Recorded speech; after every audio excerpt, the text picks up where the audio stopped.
તો વિદ્યાર્થી મિત્રો, અહીંયા મહત્વના સાહિત્યકાર એવા અલાઉદ્દીન ખિલજીના સમયમાં થઈ ગયેલા અમીર ખુસરોનો આપણે પરિચય મેળવવાનો છે.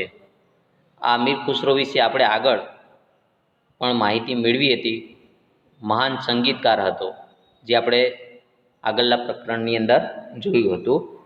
તો અમીર ખુસરો એ સમયનો સૌથી મહાન સાહિત્યકાર ગણાય છે, જે કવિ તેમજ ઇતિહાસકાર,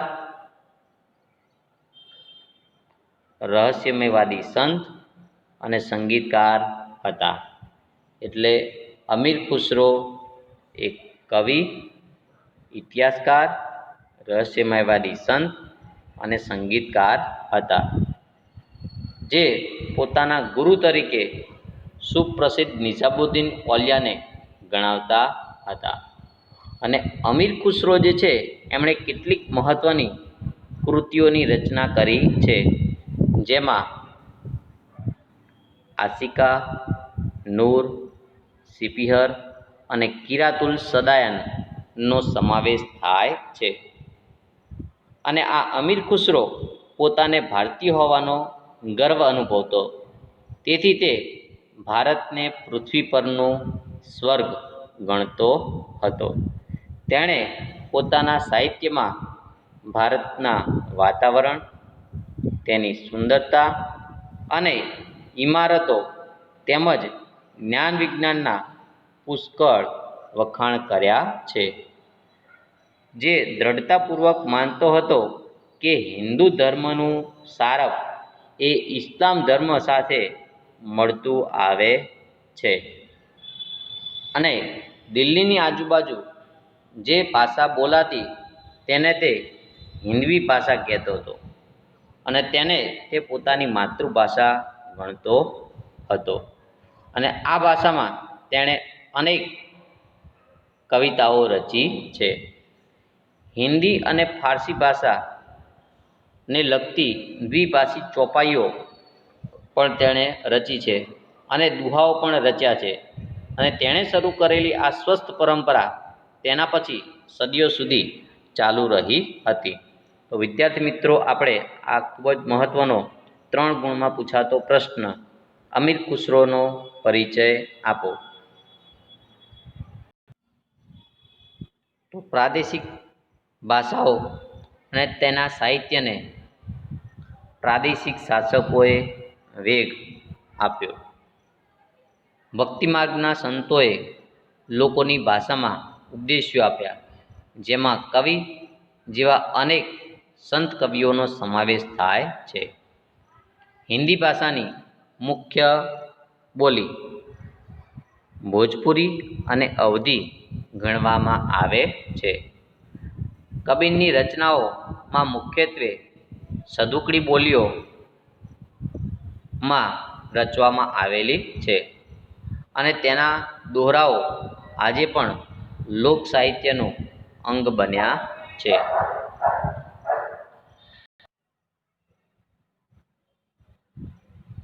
ત્યાર પછી આપણે જોઈએ તો મલિક મોહમ્મદ જાયસી, જે અવધી ભાષામાં પદ્માવત નામનો ગ્રંથ રચ્યો હતો. જે આપણે પદ્માવતી ફિલ્મ આવ્યું, એ આ ગ્રંથ ઉપરથી જ એ ફિલ્મ તૈયાર કરવામાં આવી હતું. આ ઉપરાંત તુલસીદાસનો પ્રસિદ્ધ ગ્રંથ રામચરિત માનસ, જે અવધી ભાષામાં લખાયો.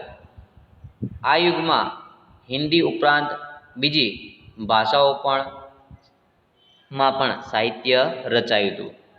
અને બંગાળી ભાષાના સુલતાનોના આશ્રય રહી કૃતવાસીએ બંગાળી ભાષામાં રામાયણની રચના કરી હતી. આગળ આપણે જોયું કે તમિલ ભાષામાં કવિ કંબલે રચના કરી, જ્યારે બંગાળી ભાષામાં કૃતવાસીએ આ રામાયણની રચના કરી હતી. આ ઉપરાંત પ્રસિદ્ધ કવિ ચંડીદાસ થઈ ગયા, જેમણે સેંકડો ભક્તિગીતો રચ્યા હતા. બંગાળમાં સંત ચૈતન્ય મહાપ્રભુ થઈ ગયા અને જેમણે ભક્તિ ગીતો લખવાનો પ્રારંભ કર્યો હતો. નરસિંહ મહેતાએ ગુજરાતીમાં, નામદેવ અને એકનાથે મરાઠી ભાષામાં આ ભક્તિ ગીતો રચ્યા હતા. જૈનુલબ્દીના આશ્રય રહી અને કાશ્મીરમાં મહાભારત, રાતરંગીણી જેવા અનેક સંસ્કૃત ગ્રંથનો ફારસી ભાષામાં અનુવાદ થયો હતો. વિજયનગરના સમ્રાટોના શાસનકાળમાં સંસ્કૃત ભાષાનો વિકાસ ચાલુ રહ્યો. આમ છતાં આ યુગમાં તેલુગુ સાહિત્યનો પણ સારા એવા વિકાસ થયો હતો. તો વિજયનગરનો મહાન સમ્રાટ જે કૃષ્ણદેવરાય ગણવામાં આવે છે અને કૃષ્ણદેવરાય તમિલ અને સંસ્કૃતનો સારો એવો લેખક હતો અને તેણે આમુક્ત માલ્યદા નામના મહત્ત્વના ગ્રંથની રચના કરી હતી. આપણે આગળ જોયું કે છેલ્લો રાજપૂત રાજા પૃથ્વીરાજ ચૌહાણ પછી દિલ્હીમાં સલ્તનત યુગની શરૂઆત થઈ અને ત્યાર પછી મુઘલ યુગ. તો મધ્યકાલીન મુઘલ સાહિત્ય કેવા પ્રકારે રચાયા હતા, એટલે કે મુઘલ શાસકો જે હતા બાબરથી લઈ અને છેક ઔરંગઝેબ અને બહાદુર શાહ જફર સુધી એ બધા જ મોટાભાગે મહત્ત્વના સાહિત્યકારો હતા. એમણે કેવા પ્રકારના ગ્રંથોની રચના કરી એ આપણે જોઈએ. તો પ્રશ્ન આ રીતે પૂછાય કે મધ્યકાલીન મુઘલ સાહિત્યનો પરિચય આપો.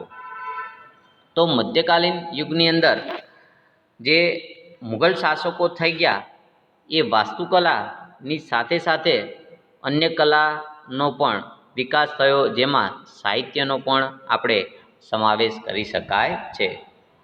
તો એમાં પ્રથમ મુઘલ બાદશાહ બાબર, જેણે તુર્ક ભાષામાં તુઝુકે બાબરી અને ફારસી ભાષામાં બાબરનામા નામની પોતાની આત્મકથા લખી હતી. તુર્ક ભાષામાં તુઝુકે બાબરી અને ફારસી ભાષામાં બાબરનામા નામની આત્મકથા લખી હતી.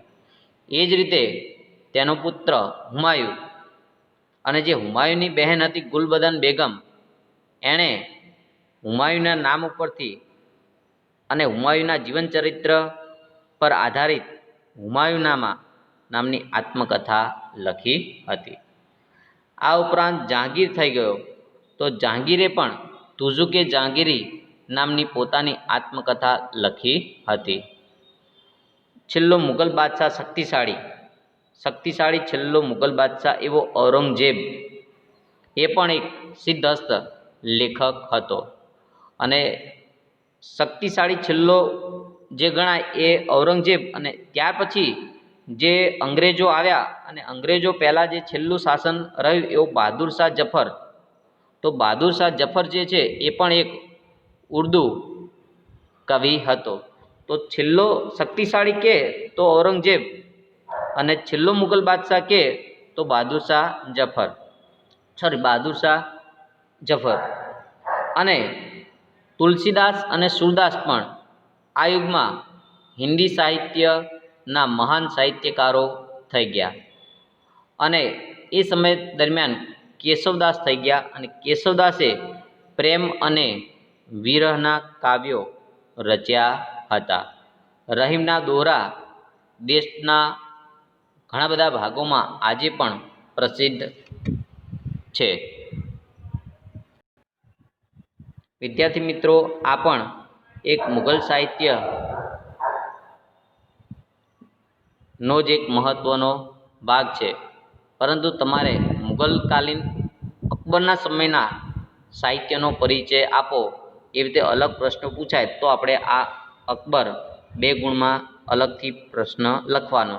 નહીં તો જો મુઘલ સાહિત્ય વિશે પૂછાય તો ઉપર આપણે જે ચલાવ્યું તે અને આ અકબર પણ આપણે સાથે લઈ લેવાનું છે. તો આ સમયે ફારસી ભાષામાં અનેક નોંધપાત્ર પુસ્તકો લખાયા. જેમાં અબુ ફઝલ થઈ ગયો, અને અબુ ફઝલ જે છે એણે અકબરનામા અને આઈને અકબરી નામના ગ્રંથોની રચના કરી, જેમાં આઈને અકબરી છે તેમાં ભારતના રીત રિવાજો, ધર્મદર્શન, આર્થિક સ્થિતિ, જીવનના લગભગ તમામ પાસાનું વર્ણન આ આઈને અકબરીની અંદર જોવા મળે છે. જ્યારે આ આઈને અકબરી આપણા એક જીવન માટે ખૂબ જ મૂલ્યવાન અને ઐતિહાસિક ગ્રંથ પણ ગણવામાં આવે છે.